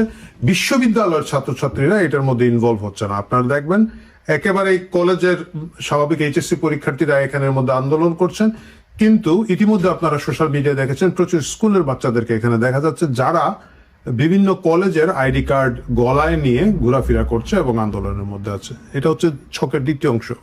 এবং এই আন্দোলনগুলো সাধারণত প্রচুর মেধাবী এবং নিরপেক্ষ ভাই বোনেরা ডাক দিয়ে থাকেন। এটার পিছনে কোনো সাংগঠনিক স্ট্রাকচার থাকে না, কোনো ছাত্র সংগঠন থাকে না, ছাত্রলীগ, ছাত্রদল, ছাত্র শিবির, ছাত্র ইউনিয়ন, ছাত্র ফ্রন্ট, কাউকে আপনারা পাবেন না। খুবই নিরপেক্ষ সাধারণত এই ভাইয়েরা ডিবেট ক্লাবে থাকেন, প্রেস ক্লাবে থাকেন, এবং বিশ্ববিদ্যালয়ের অন্যান্য সোশ্যাল অর্গানাইজেশনে থাকেন। এটা আগের বারও ঘটেছিল, এইবারও ঘটেছে। এবার যে ঘটেছে তার একটা প্রমাণ দিচ্ছি। আপনারা দেখবেন একজন ছাত্র এই আন্দোলনের প্রথম যারা ডাক দিয়েছেন তাদের একজন। আসুন তার ফেসবুক পোস্টটা দেখে আসি। যার ফেসবুক পোস্টটা দেখলেন তিনি ঢাকা কলেজের ইসলামী কালচারাল ক্লাব অথবা ইসলামী কালচারাল ডিবেট ক্লাব এইরকম কোন একটা সংগঠনের ভাইয়া, এবং তিনি এই আন্দোলনটা ডাক দিয়েছেন। কিন্তু তিনি যখন আন্দোলনটা ডাক দেন তিনি সম্ভবত ফেসবুকে ভুলে গেছেন আরেকটা পোস্ট মুছতে, যেটা নিয়ে বেশ আলোচনা হচ্ছে। জি, আপনারা এই পোস্টটা দেখতে পেয়েছেন। উনি আসলে উনি অবশ্য গুপ্ত ভাইয়া না, উনি পরবর্তীতে দেখলাম ফেসবুকে স্বীকার করেছেন যে উনি ছাত্র শিবিরের সাথী পদে আছেন। সাথী বেশ একটা বড় পদ, সাথীর পরে বোধহয় সদস্য, এইটাই তাদের হায়েস্ট সেকেন্ড র্যাঙ্কের লিডার উনি। ছাত্র শিবিরে উনি আছেন, ওনারা আন্দোলন শুরু করেছেন। ওকে, সো দেখা গেল এটা হলো স্টেপ 3। তারপরের যে স্টেপটা আসে সেটা হচ্ছে প্রচুর আবেগী সোশ্যাল মিডিয়া পোস্ট আসবে। সেগুলোর মধ্যে মা হারা ছেলে, মেয়ে হারা বাপ, তারপর সন্তান হারা মা, এদের প্রচুর আবেগী থাকবে। অনেক গরিব ছেলে, তারা অনেক কষ্ট করে পড়াশোনা করছিল, তাদের কি ক্ষতি হচ্ছে, তারা আর মায়ের স্বপ্নটা ভেঙে গেল, এরকম প্রচুর ভিডিও সয়েল আপ হয়ে যায়। এটা আগেও হয়েছে কয়েক স্টেপে, এইবারও দেখবেন একই ট্রেন্ড শুরু হয়ে গিয়েছে। এটা গেল চতুর্থ ধাপ। পঞ্চম ধাপে গিয়ে আমাদের সরকারি ছাত্র সংগঠন মাঠে নামে এবং তারা কিছু লিডারশিপ দেখাতে চেষ্টা করে, দেখাতে গিয়ে সবকিছু পাকিয়ে ফেলে, গুলিয়ে ফেলে এবং মাস্তানি দেখায়। স্বভাবতই সরকারি ছাত্র সংগঠনের কাজই হচ্ছে মাস্তানি করা। মাস্তানগুলোই আসলে ছাত্র সংগঠনগুলো আজকাল করে এবং তারা সেগুলো আবার ভিডিও হয়, ক্লিপ হয়। তারপরে পরের ধাপটা শুরু হয়ে যায়। এই ধাপটার পরে আসলো ষষ্ঠ ধাপ। ষষ্ঠ ধাপ হচ্ছে প্রচুর লোক সরবরাহ করা হয়। তারপরে ধর প্রচুর ফেক ইউনিভার্সিটির আইডি, কলেজের আইডি দেওয়া হবে, ঢাকার বাইরে থেকে প্রচুর লোক আনা হবে এবং এদেরকে যখন ইন্টারভিউ করবেন, এটা মানে দেখা যাবে তারা বলবে আমি বুয়েটের আর্টস ডিপার্টমেন্টে পড়ি। এটা আমরা এর আগেও দেখেছি যে এক লোক ছাত্রলীগের পক্ষে গিয়েছিল, অবশ্যই গিয়ে এটা বলেছিল, এটা খুব একটা কিংবদন্তি হয়ে গিয়েছে। এই ধরনের প্রচুর লোক এইবারও যদি সোশ্যাল মিডিয়া খেয়াল করে দেখবেন এই ট্রেন্ডটা শুরু হয়ে গিয়েছে। এবং সপ্তম ধাপে আসবে আমাদের শহীদুল আলম ভাই, আমাদের সুশীল সমাজ, আমাদের শিক্ষক গ্রুপটা, ওই যারা খুবই বাম ঘরানার, তারা আসবেন। আমাদের কিছু কালচারাল অ্যাক্টিভিস্ট বন্ধু বান্ধব আছেন, তারা আসবেন। শাহবাগে এসে একটা ব্যানারের দুই পাশ ধরবেন এবং মাঝখানে মুক্ত কর ভয়, আপনা মাঝে শক্তি ধরো, নিজেরে করো জয়, এই গানগুলা গাইবেন। ফান্ড একটু বেশি থাকলে লোক একটু বেশি হবে, আর ফান্ড কম থাকলে কম থাকবে। এবং এখানে নীরব নিশ্চুপভাবে আমাদের রেহনুমা আপার মতো লোকজন ব্যানার ধরে টাঙ্গিয়ে আটকে চুপচাপ দাঁড়িয়ে থাকবেন। এরা খুবই সুশীল, বাংলাদেশের ঢাকা শহরে সুশীল, মানে বাংলাদেশের সুশীল। তাদেরকে দেখবেন এবং তাদেরকে দেখার পর আমরা যারা মধ্যবিত্ত বাসায় বসে আছি, আমরা তখন তাড়না পাবো, কি রে সবাই নেমে গেল এই আন্দোলনে, আমি গেলাম কই, তা আমারও তো খেলতে হবে। তাহলে কি করা যায়, সকালে উঠে চল আমরাও নাম, এই পর্যায়ে যাবে। এবং পরবর্তীতে যেটা হবে আমাদের এই ধাপের পরে মিডিল মধ্যবিত্তকে নামিয়ে ফেলার যে সুশীলের চেতনার পরে স্টেপ 8, দূতাবাসে নড়াচড়া শুরু হবে। কিছু অ্যাম্বাসেডারের গাড়ি আসবে যাবে, আমরা দেখব। তারপরে কি হবে, তারপরে সেনাবাহিনীর দিকে তাকিয়ে আমরা সকালে, হে সেনাবাহিনী তুমি আমাদের উদ্ধার করো। স্টেপ 8। প্রিয় দর্শক, এই মুহূর্তে এই স্টেপ 8-এ যাবে না, আমরা অষ্টম ধাপে যাব না। তারেক রহমান নিরাপদ আছেন, বিএনপি নিরাপদ আছে, কিন্তু এটা হচ্ছে একটা রিহার্সাল। 2018 রিহার্সাল যেরকম 24 ছিল, এখন 2026-এ একই রিহার্সাল হচ্ছে। একইভাবে একেবারে কলেজ স্কুলের ছাত্রদেরকে দিয়ে এই রিহার্সালটা চলছে। এটার ফল ভালো হবে না। এখন প্রশ্ন হচ্ছে কারা করছে। স্বাভাবিকভাবে আমি দেখলাম আমাদের সুশীল নিরপেক্ষ সাংবাদিক সমাজ, তারা অলরেডি শুরু করে দিয়েছেন। এটার পিছনে তো আওয়ামী লীগ দায়ী, যা কিছু ঘটে গিন্নি বলেন আওয়ামী লীগ বেটাই দায়ী।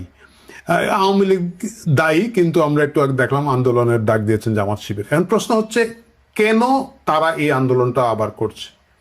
কারণ হচ্ছে আপনারা জানেন যে কোনো একটা ফর্মুলা যদি কাজ করে, যতক্ষণ পর্যন্ত না এটা নষ্ট হয়, এটা বারবার রিপিট হয়। আপনি যদি একটা ব্যবসা একটা পদ্ধতিতে পরিচালনা করে লাভ করেন, বারবার কিন্তু এইভাবে করতে চেষ্টা করবেন। ফেসবুকে 10টা আইটেম বিক্রি করতে গেছেন, একটা আইটেম খুব ভালো বিক্রি হয়, আপনি কিন্তু বারবার ওই আইটেমটা বিক্রি করতে যাবেন। একই ঘটনা সব জায়গায় ঘটে। মানে আমরা যে বিজনেস স্কেলিং এর কথাটা বলি ব্যবসা প্রশাসনে বা মার্কেটিংয়ে, সেই জায়গাগুলো আসলে তৈরি হয় যেটা সাকসেসফুল সেটাকে করা। ইভেন আপনারা যারা ইউটিউব দেখেন, আপনি দেখবেন যে টপিকটা খুব ভালো চলে বারবার এইটাতে কন্টেন্ট হয়। আমার সহ কন্টেন্ট ক্রিয়েটর যারা আছেন, আমার কলিগ ইউটিউবে, আপনারা দেখবেন গত 5-7 দিন ধরে ডেইলি একটা করে শেখ হাসিনা ফিরছে বলছে। কারণ শেখ হাসিনা ফিরছে, এটাই এখন বাংলাদেশের সবচেয়ে বড় ফোকাস। সবাই এই ভিডিওগুলো দেখতে চায়। প্রথমটা যেহেতু অনেক ভালো ভিউ পেয়েছে, গত 5-7 দিন ধরে এটা টানা চলছে। তো জামাত শিবির দেখেছে যে এই ফর্মুলাটা হচ্ছে সবচেয়ে ভালো ফর্মুলা, কারণ হচ্ছে তাদের দলীয় ব্যানারের মাধ্যমে, তাদের সিস্টেমের মধ্য দিয়ে এই আন্দোলন কোনোটাই সফল করা সম্ভব না। ঢাকা শহরে এগুলো চলে না। সুতরাং তারা তাদের সেই যে সম্প্রতি 24 সালে যে আন্দোলনের ছক এবং ফর্মুলার মাধ্যমে তারা সাকসেসফুল হয়েছিল, এবং যেহেতু একেবারে টাটকা স্মৃতি, টাটকা ম্যানেজমেন্ট, সেটাকে দিয়ে তারা, আমার মনে হচ্ছে, পরবর্তী ব্যাচ রেডি করা হচ্ছে। এবং আজকে এই ফার্মের মুরগি বলার মতো একটা টেলিফোন কনভারসেশনের তুচ্ছ ঘটনা নিয়ে 3 দিন ধরে আন্দোলন চলছে, এবং আরো 2-1 দিন এটা চলবে। চলার মাধ্যমে এখান থেকে কিছু লিডার ক্রিয়েট হবে, এদেরকে লক্ষ্য করা হবে, এদেরকে ট্রেনিং মেনিং দিয়ে পরবর্তীতে আনা হবে। এখন প্রশ্ন হচ্ছে যে কেন ভাই তাদের এত মাথা ব্যথা কেন? আওয়ামী লীগ এটা ফেসিবাদ ছিল, আওয়ামী লীগ এটা স্বৈরাচার ছিল, খারাপ দল ছিল, তার বিরুদ্ধে ছিল। বিএনপি তো ভালো, তারেক রহমান ভাই কত ভালো সুন্দর করে গাড়ি চালান, 150 টাকার ভাত খান, তার বিরুদ্ধে কেন জামাত শিবির যাবে? ইনফ্যাক্ট জামাত এবং বিএনপি তো তারা রুমিন ফারহানার ভাষায় একই মায়ের পেটের 2 ভাই। তো মায়ের পেটের 2 ভাই যারা গত 20 বছর, যদি ভাই নাও হয়, 20 বছর তো একই ছাদের নিচে সংসার করেছে। সরি, কথাটা বোধ হয় অন্যদিকে চলে গেল। যাই হোক, এইসব বাজে কথা শুনেন না। তাহলে তারা কেন আন্দোলনে বিএনপিকে মানে বিএনপির বিরুদ্ধে এই কাঠি নাড়ছে এবং লং টার্ম প্ল্যান করছে? এটার মূল কারণটা হচ্ছে, আওয়ামী লীগ যদি রাজনীতিতে সহসা না ফিরতে পারে কয়েক বছরের মধ্যে, বিএনপি হচ্ছে একমাত্র নাকে মাল চাপা দিয়ে ভোট দেওয়ার দল। এবং বিএনপিকে যদি একই ধারায় ধরাশায়ী করে ফেলা হয়, তাহলে ছাগলের 3য় বাচ্চার দুধ খাওয়ার সুযোগ হয়। আমরা জানি যে ছাগলের 3টা বাচ্চা থাকে, যেহেতু ছাগলের বাট দুটো বাচ্চা দুধ খায় এবং 3য় বাচ্চাটা লাফায়।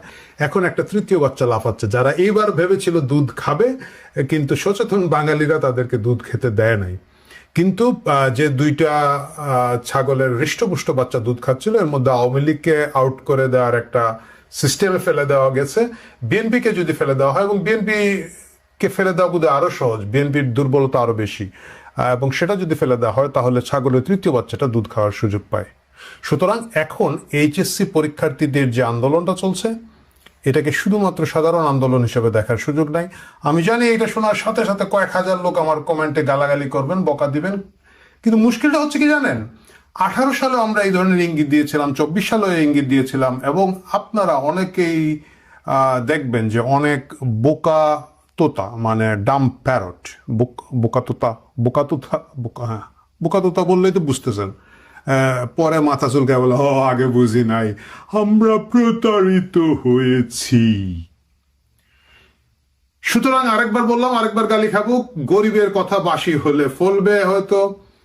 মুশকিলটা হচ্ছে এমন গরিব হয়েছি, মানে গরিব হইতে হইতে আর এটার কোনো উপায় নাই আর কি, কারণ কথাও বাসি হতে হতে ফলতেই থাকে।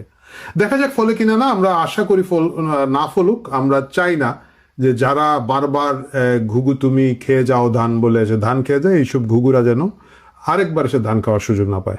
প্রিয় দর্শক, কালকে কথা হবে অন্য কোনো প্রসঙ্গে। আমার ইউটিউব চ্যানেলে যদি যান তাহলে দেখবেন আমি সেখানে বলেছি যে আওয়ামী লীগকে ষড়যন্ত্রের উৎখাত হচ্ছে হচ্ছে হচ্ছে, ঠিক এই লাইন বলে আমি তখন বলেছিলাম। সুতরাং জুলাইতে যখন আপনার বিশেষ করে 15ই জুলাই যখন ছাত্রলীগের উপরে এই এনসিপির পান্ডারা, জামাত বিএনপির পান্ডারা যখন আক্রমণ করলো, তখন আমি পরিষ্কার করে বলেছিলাম যে একেবারে নির্দ্বিধায় বলেছিলাম যে কিভাবে ষড়যন্ত্র হয়েছে, তারেকের সাথে কিভাবে আপনার সিআইএ এর এজেন্টরা দেখা করেছে কিংস্টনে, কিভাবে আইএসআই এর 3 জন অফিসার দেখা করেছে, সিঙ্গাপুরে কিভাবে বিএনপির নেতাদের সাথে দেখা হয়েছে, ঈদের 3 দিন আগে তারা কিভাবে গেছে না গেছে, মানে পুরো ঘটনাটা আমি সেখানে বর্ণনা করেছি। আপনারা যদি আমার ফেসবুকে যান তাহলে পুরো ঘটনাটা দেখবেন, কারণ আমি কিন্তু কথা বলেছি প্রাপ্ত গোয়েন্দা তথ্যের ভিত্তিতে।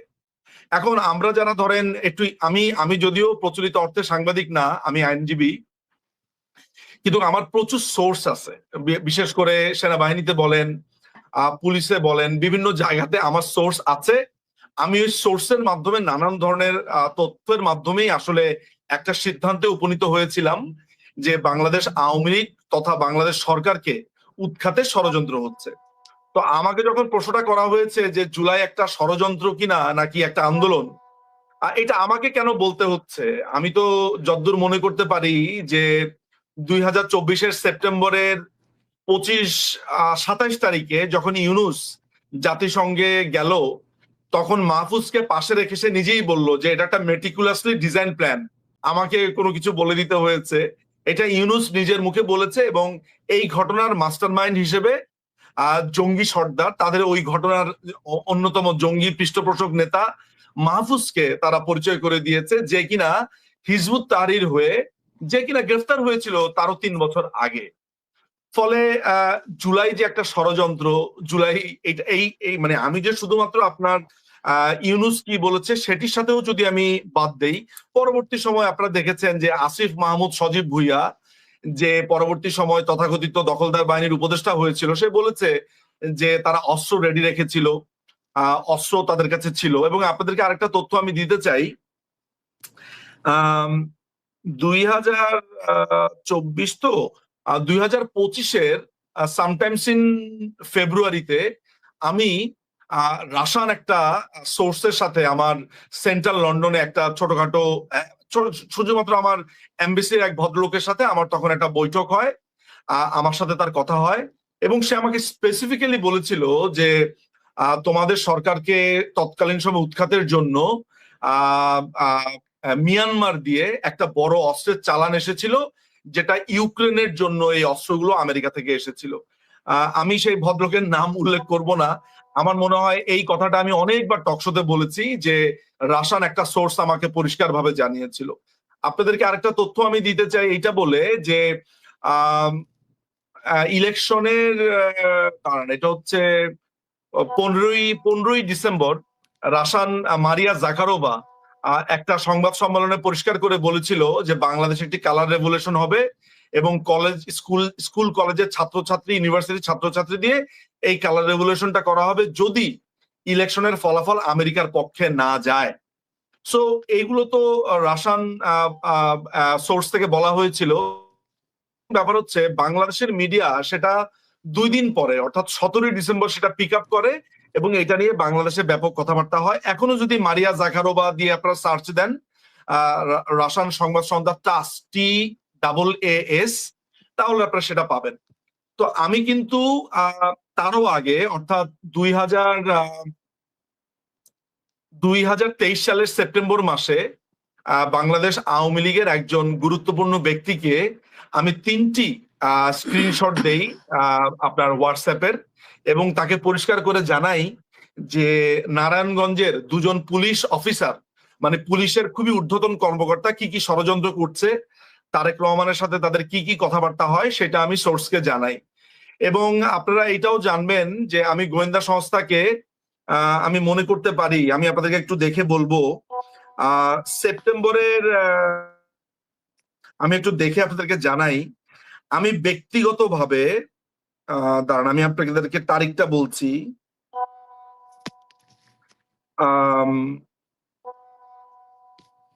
আমি সেপ্টেম্বরের 23 তারিখ, সেপ্টেম্বরের 23 তারিখ 2023 সালে আমি গোয়েন্দা সংস্থার একজন সোর্সকে আমি পরিষ্কারভাবে রিপোর্টিং এর মাধ্যমে জানাই যে আশুলিয়াতে একটা শ্রমিক অসন্তোষের চেষ্টা করা হবে এবং সেটা লেট নভেম্বরের দিকে চেষ্টা করা হবে, এবং সাভারে ইলেকশনের আগে কে নির্বাচিত হবে এটা খুবই ইম্পর্টেন্ট একটা ব্যাপার। আমি তাদেরকে যথাসাধ্যভাবে সেটা টিপসটা দেই। আমি এই টিপসটা পাই হচ্ছে আমার আরেকটা সোর্স থেকে, এটাও আমার একটা রাশান সোর্স ছিল, আমি এই সোর্স থেকে তথ্যটা পাই এবং আমি তাদেরকে তখন বলেছিলাম যে 3টা ঘটনা বাংলাদেশে ঘটবে। একটি হচ্ছে একটি সাধারণ ছাত্রছাত্রীদের মাধ্যমে একটি আন্দোলন তারা করার চেষ্টা করবে। সেকেন্ড, এটাতে তারা যদি ফেল করে তারা লেট নভেম্বরের দিকে তারা আশুলিয়াতে একটি শ্রমিক অসন্তোষ ঘটাবে। এইটাতে যদি তারা ফেল করে তাহলে 2025 জানুয়ারি ফেব্রুয়ারিতে তারা বাংলাদেশের একটি স্কুলে একটি দুর্ঘটনা ঘটাবে। সেই দুর্ঘটনা কি আমি বলতে পারিনি, তবে দুর্ঘটনাটি হতে পারে ধরা যাক কোনো একজন বন্দুকধারী স্কুলে কিছু ছাত্রকে মেরে ফেলবে, ছাত্রছাত্রীকে মেরে ফেলবে, কিংবা সেখানে কোনো ধরনের একটা দুর্ঘটনা ঘটবে। আমি এই ধরনের 3টা হিন্টস তৎকালীন একটি গুরুত্বপূর্ণ গোয়েন্দা সংস্থাকে আমি 3টা হিন্টস দিয়ে ইমেল করি। আমার কাছে সেই ইমেলের কপিটা এখনো আছে, আমি দেখতে পাচ্ছি। এবং আমি তাদেরকে এইটাও জানাই যে বাংলাদেশের কিছু অদ্ভুত কিছু গ্রুপকে অনেকগুলো টাকা দেওয়া হয়েছে, সেগুলো কেন দেওয়া হয়েছে সেগুলো নিয়ে তাদেরকে অনুসন্ধান করবার জন্য অনুরোধ জানাই।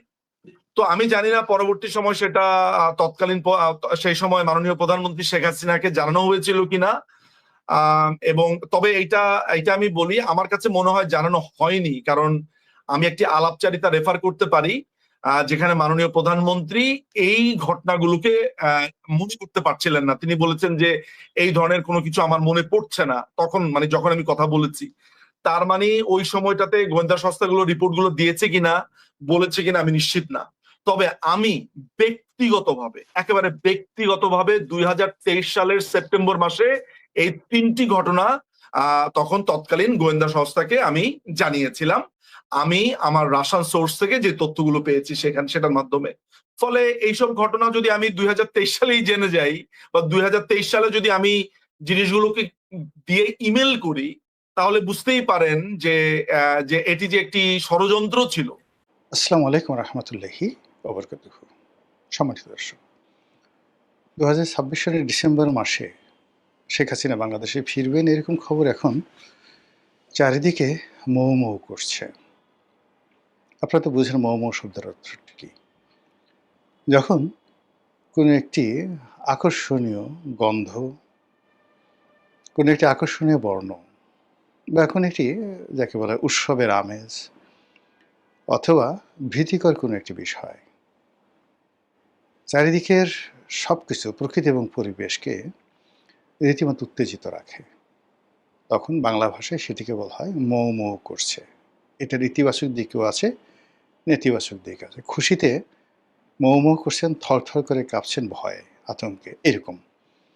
তো শেখ হাসিনার বাংলাদেশে আসার যে খবর, এই খবরে চারিদিকে একটা অস্থিরতা, আনন্দ, উৎসব, বেদনা, হতাশা, প্রতিশোধী স্পৃহা, নানা রকম একটা বিরাট মার্কেটিং এবং ব্র্যান্ডিং শুরু হয়ে গেছে। আর তারই প্রেক্ষিতে নানা রকম কথাবার্তা হচ্ছে, গল্প হচ্ছে, উপন্যাস হচ্ছে, কবিতা হচ্ছে, ইলিউশন হচ্ছে। উনি কবে আসবেন, কোন পদ দিয়ে আসবেন, কয় তারিখে আসবেন, তারপর কত লোক উপস্থিত থাকবে, প্রতিপক্ষ কী করবে, আবার উনি আসলে ওনার প্রতিপক্ষ যারা আছেন তারা কিভাবে তার প্রতি অ্যাকশনে যাবেন, রিয়াকশনে যাবেন। যারা প্রতিপক্ষ তারা প্রথমত নানা রকম কথাবার্তা বলছেন যে আরে শেখ হাসিনা একটা ভিতুর ডিম, এমনি এমনি সারা জীবন মানুষকে ভয় দেখিয়েছে, নিজে এমনি ভয়ে পালিয়ে গেছে, সে আবার বড় বড় কথা বলে। সাবেক যে অন্তর্বর্তীকালীন সরকার, সেটার যে তথ্য উপদেষ্টা জনাব শফিকুল আলম, তিনি এই কথা বলেছেন। এভাবে অনেকে অনেক রকম কথা বলছেন, এবং সেই সকল কথাবার্তার মধ্যে একটি উল্লেখযোগ্য কথা বলেছেন টেলিভিশন টক শোয়ের একজন অত্যন্ত জনপ্রিয় মুখ, সাংবাদিক এম এ আজিজ। জনাব এম এ আজিজ মূলত একজন প্রথিত যশা মুক্তিযোদ্ধা, বয়স্ক মানুষ, এখন 73-74 বছর বয়স, এবং যুদ্ধাহত মুক্তিযোদ্ধা। যুদ্ধের সময় সরাসরি তিনি যুদ্ধ করেছেন, এবং সেই প্রতিপক্ষের যে বন্দুকের গুলি তার পায়ে লেগেছে, এখনও তিনি সেই অপারেশন করা পা নিয়ে খুঁড়িয়ে খুঁড়িয়ে হাঁটেন। একসময় ছাত্রলীগ করতেন, তারপরে আওয়ামী লীগের সঙ্গে তো সম্পর্ক ছিল, কিন্তু পরবর্তীতে বিএনপির প্রতিষ্ঠা হওয়ার পরে বা যে কোনো সময় তিনি বিএনপি রাজনীতির সাথে সম্পৃক্ত। তার সবচেয়ে বড় পরিচয় হলো তিনি টেলিভিশনে খুব খোলামেলা কথা বলেন, কোনো দালালি করা বা পক্ষপাত দুষ্ট কথাবার্তা বলা, এই জিনিসগুলো তার বিরুদ্ধে কেউ বলতে পারবে না। যেমন ধরুন, আমি আওয়ামী লীগ করতাম, বা ফজলুর রহমান সাহেব একসময় আওয়ামী লীগ করতেন, আমাদের কিছু কিছু কথার মধ্যে আপনি আওয়ামী লীগের একটা টান পাবেন, মমত্ব পাবেন, কিছুটা পক্ষপাত দুষ্টতাও পাবেন। এটা বাস্তবতা। কিন্তু আজিজ ভাই একমাত্র ব্যক্তি, আরেকজন আছেন মাসুদ কামাল, সাংবাদিক মাসুদ কামাল, মোরাললেস যেটা সাদা মনে হয় একদম বিনা স্বার্থে সাদা বলেন, কোনো আবেগ থাকে না, কিচ্ছু থাকে না। আর যেটা কালো মনে হয় সেটাও তিনি কোনো রকম আবেগ ছাড়াই সেটা বললে ফেলেন। এই দুজন মানুষকে আমি সাম্প্রতিক সময়ে দেখেছি যারা আমার চাইতেও নিরপেক্ষ। তো সেই দিক থেকে সাংবাদিক আজিজ তিনি যে কথাটি বলছেন যে একটা ব্যাপার আমার মাথায় ঢোকে না, এই যে শেখ হাসিনা যে বাংলাদেশে আসতে চাচ্ছেন বা তিনি যাওয়ার পর থেকে যত রকম কথাবার্তা বলছেন এসবই আমরা অডিও মানে তার কণ্ঠস্বর শুনতে পাচ্ছি, এবং এখনকার যে প্রযুক্তি সেই প্রযুক্তিতে শতভাগ একদম 100% কারো যাকে বলা হয় কণ্ঠস্বরকে একেবারে রোবোটিক যে তার যে স্বর সেটাকে বাদ দিয়ে হুবহু স্বরে উপস্থাপন করা সম্ভব। 19-20 হবে না, 99% হবে না, একদম 100% কণ্ঠস্বর একেবারে এআইয়ের মাধ্যমে তৈরি করে বলা সম্ভব। এগুলো এক। এবং আলটিমেটলি 90% অ্যাকুরেসি চলে এসেছে সেই ফিজিক্যাল যাকে বলা হয় অ্যাপিয়ারেন্সে। অর্থাৎ আমার যে কোনো একটা ভিডিওটিকে তারা কনভার্ট করে আমার পুরো অ্যাটিটিউড দিয়ে তারা 3 ঘন্টার একটি সিনেমা তৈরি করে দিতে পারবে এআই। এই প্রযুক্তি চলে আসছে এখানে। ছবি দেখলে আপনি বুঝতে পারবেন 90% আপনি বুঝতে পারবেন যে এটা সত্য, আর 10% আপনার সন্দেহ হবে। কিন্তু যদি বলা হয় যেটা গোলাম মোল্লা রনির কণ্ঠ, এক্ষেত্রে আপনাকে শতভাগ আপনি প্রতারিত হতে পারেন। তো ওটাই আজিজ সাহেব বলছিলেন যে আমরা যে শেখ হাসিনার ভাষণগুলো শুনছি সেই ভাষণগুলো ওনার কিনা এটা তো জানতে হবে। এমনও তো হতে পারে তিনি অসুস্থ, তিনি মরে গেছেন, তাকে মেরে ফেলা হয়েছে, তিনি আর নেই, এখন তাকে অস্ত্র হিসেবে ব্যবহার করে এই কাজগুলো করা হয়েছে। এরকম একটা কথা আমি শুনলাম একটা টেলিভিশন টক শোতে তিনি বলেছেন। আর ফেসবুকে যেটা দেখলাম সেটা হলো ভারতীয় কিছু পত্রপত্রিকা রয়েছে যারা বিজেপি বিরোধী, তারা সন্দেহ প্রকাশ করেছেন যে আসলে শেখ হাসিনা এই মুহূর্তে কোথায় আছেন, তিনি কি সুস্থ আছেন না জীবিত আছেন। আর এই দুটো খবর নিয়ে সম্ভবত একটা ফটো কাট করেছে বা একটা ছোট ভিডিও বানিয়েছেন আমাদের মোস্তফা ফিরোজ সাহেব, আরেকজন সাংবাদিক, এবং এই মুহূর্তে অত্যন্ত জনপ্রিয় ইউটিউবার। আর এই মোস্তফা ফিরোজ সাহেবের যে বক্তব্য সেটা শোনার পর আওয়ামী লীগের যারা লোকজন রয়েছেন তারা একেবারে গালাগালি করে ঠরে টেরিবল, মানে ধরো মোস্তফা ফিরোজকে, খেয়ে ফেলো মোস্তফা ফিরোজকে, গলা টিপে ফেলো মোস্তফা ফিরোজকে, কে, ইত্যাদি ইত্যাদি নানা রকম। অথচ মোস্তফা ফিরোজ বাংলা ভিশন যখন চাকরি করতেন তখন তার চাকরিটা গিয়েছিল এই কারণে যে তার সঙ্গে আওয়ামী লীগের লোকজনের সম্পর্ক ভালো। সে আওয়ামী লীগের বিভিন্ন যারা বক্তা আছেন, লোকজন আছেন, তাদেরকে টক শোতে ডাকেন, বিকজ তিনি হেড অফ দ্য নিউজ ছিলেন, তার কথা মতো সব কিছু চলত। কিন্তু বাস্তবে কোনো একটা রাজনৈতিক দলের সুবিধাভোগী বা কারোর সাথে এরকম সম্পর্ক আমি অন্তত মোস্তফা ফিরোজ সাহেবকে এটা দেখিনি। তার সঙ্গে আমার খুব ওরকম যাকে বলা হয় দীর্ঘদিনের ঘনিষ্ঠতা নয়, কিন্তু সম্পর্ক অনেক দীর্ঘদিনের। তার যে ক্যারিয়ারটা যেখানে শুরু হয়েছিল একেবারে শুরুতে আজকের কাগজে। তো আমি আজকের কাগজের একটা বিভাগের চিফ ছিলাম, সম্পাদকীয় একটা পৃষ্ঠার এডিটর ছিলাম। আর ওনারা সবাই এই মোস্তফা ফিরোজ, নঈম নিজাম, ওনারা সবাই রিপোর্টিং ডিভিশনে কাজ করতেন, খুবই জাদ্রেল স্টাফ রিপোর্টার ছিলেন। সেখান থেকে যখন টেলিভিশনগুলোতে এলেন, সেটা 21 টেলিভিশন, এনটিভি, মানে অ্যাজ এ রিপোর্টার হিসেবে তারা রাতারাতি মুন্নি সাহা তারকা খ্যাতি পেয়ে গেলেন। তারপর তো মানে তাদের আর মানে যাকে বলে পিছনে ফিরে তাকাতে হয়নি। সাম্প্রতিক সময় গত করোনার পর থেকে আমিও যখন ইউটিউবিং করছি, মোস্তফা ফিরোজ সাহেবও ইউটিউবিং শুরু করেছেন, ওর পর থেকে আমাদের মধ্যে একটা অ্যাডাপশন সম্পর্ক, পারিবারিক সম্পর্ক সেটা গড়ে উঠেছে। তো একান্ত আলাপ আলোচনায় তাকে একজন ভদ্রলোক বলে মনে হয়েছে।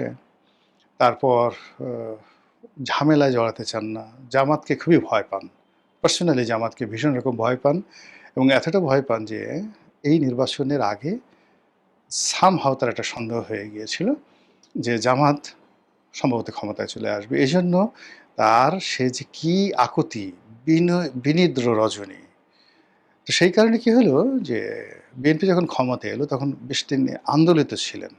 আর জামাতকে সে কেন ভয় পান আমি এটা জানি না। আমি তাকে কখনো জিজ্ঞাসা করা হয়নি। তো সেই মানুষটিকে যখন এই একটা খবর প্রকাশের জন্য আওয়ামী লীগের যারা লোকজন গালাগালি করছিলেন, তখন আমার কাছে মনে হচ্ছিল যে আওয়ামী লীগের এখনো যারা লোকজন রয়েছেন সবাই ঘটনার গভীরে যান না। তারা এখনো বুঝতে চাচ্ছেন না যে সত্যিকার অর্থে মানুষজন কি মনে করছে বা মানুষজনের মনে কি ধরনের চিন্তা চেতনা থাকতে পারে। আজকের যুগের ছেলেমেয়েরা, বিশেষ করে যাদের বয়স 20 বছরের নিচে, মানে তারা প্রযুক্তিতে এত বেশি অ্যাডভান্স, মানে অবাক করা ঘটনা যে টেকনোলজি, প্রযুক্তি সব কিছু তারা একেবারে বাংলাদেশে এমন অনেক প্রযুক্তি বিশারদ রয়েছে যারা এখানে বসে শেখ হাসিনার টেলিগ্রাম অ্যাকাউন্ট, শেখ হাসিনার ফেসবুক অ্যাকাউন্ট, তার স্কাইপে অ্যাকাউন্ট, এমনকি তার টেলিফোন বাংলাদেশে বসে হ্যাক করে নিতে পারবে এবং তার সমস্ত কথাবার্তার রেকর্ড দেখাতে পারবে। এরকম লোক বাংলাদেশে আছে এবং এই ম্যান পাওয়ারগুলো শেখ হাসিনার জমানাতে তৈরি হয়েছিল। তো কাজী তার যে এ যাবৎকালে 100% মানে অডিও অ্যাপিয়ারেন্স, তিনি অডিওতে কথা বলছেন কিন্তু ভিডিওতে তিনি কোনো কথা বলছেন না। এটা নিয়ে কেন জনগণের মধ্যে সন্দেহ হবে না বলেন তো? যে কোনো মানুষের মধ্যেই সন্দেহ হবে। এর কারণ হলো তিনি এখনো পর্যন্ত কোনো ফিজিক্যাল অ্যাপিয়ারেন্সে আসেননি। কেন আসেননি, কী কারণে আসেননি বা আসছেন না, তিনি, তার লোকজন বা ভারত সরকারের পক্ষ থেকে এই ধরনের কোনো কথাবার্তা বলা হচ্ছে না। তার যে সকল নেতৃবৃন্দ রয়েছেন তার সঙ্গে যোগাযোগ হয়, কথাবার্তা হয় বলে আমরা শুনি, কিন্তু সে সকল নেতৃবৃন্দ যারা আছেন তারা হ্যাঁ ঠিক আছে নেত্রীর সঙ্গে কথা হয়েছে ইত্যাদি ইত্যাদি ইত্যাদি ইত্যাদি।